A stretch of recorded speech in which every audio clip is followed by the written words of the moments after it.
Assalamualaikum warahmatullahi wabarakatuh.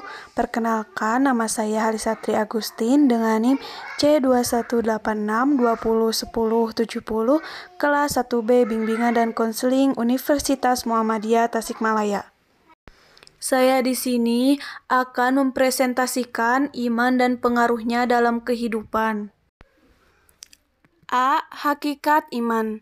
Menurut bahasa Arab, kata iman berakar pada kata amana yu'minu imana, yang secara harfiah atau etimologis dapat diartikan sebagai percaya dan yakin.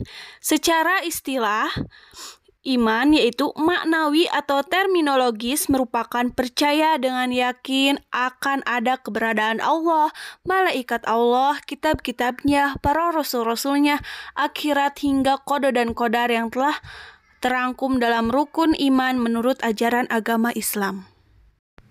B. Hubungan iman, ilmu, dan amal. Allah tidak menerima iman tanpa amal perbuatan dan tidak pula menerima amal perbuatan tanpa iman menurut hadis riwayat At-Tirmidzi.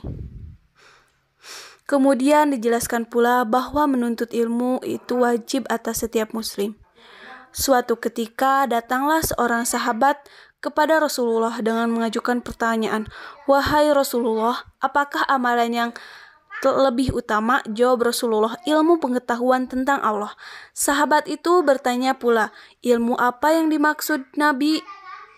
Jawab Rasulullah, "Ilmu pengetahuan tentang Allah SWT." Sahabat itu pun rupanya menyangka Rasulullah salah tangkap. Ditegaskan lagi, "Wahai Rasulullah, kami bertanya tentang amalan sedangkan engkau menjawab tentang ilmu." Jawab Rasulullah pula, "Sesungguhnya sedikit amalan akan berfaedah berguna bila disertai dengan ilmu tentang Allah, dan banyak amalan tidak akan bermanfaat bila disertai kejahilan tentang Allah." Menurut hadis riwayat Ibnu Abdil Bir dari Anas.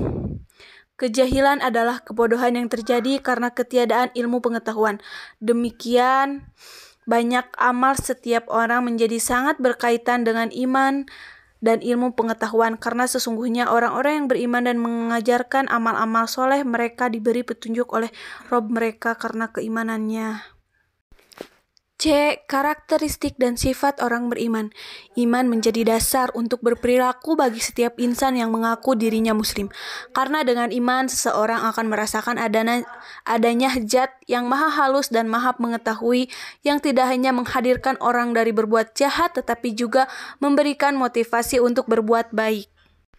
Dalam surat Al-Baqarah ayat 3-5 menerangkan secara rinci bahwa Allah menyebutkan karakteristik orang beriman. Pertama, beriman kepada yang gaib. Kedua, mendirikan sholat. Ketiga, menafkahkan sebagian rezeki yang telah Allah berikan. Keempat, beriman kepada kitab Al-Quran dan kitab-kitab yang telah diturunkan sebelumnya. Kelima, yakin atau percaya adanya kehidupan akhirat.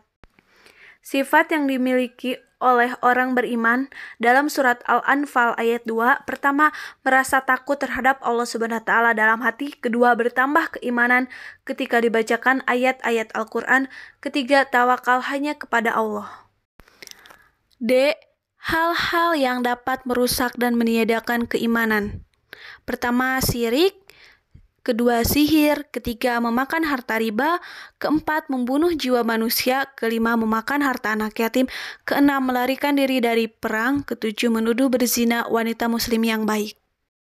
Kesimpulan yang bisa saya ambil bahwa sesuatu iman yang bersifat integratif dalam rangka menyembah Allah, tentunya agar tujuan utama dari ibadah adalah mendapatkan kebaikan dari Allah SWT, baik di dunia maupun di akhirat.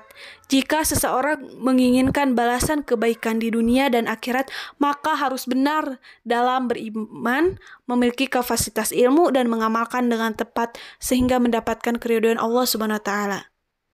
Sekian, terima kasih. Wassalamualaikum warahmatullahi wabarakatuh.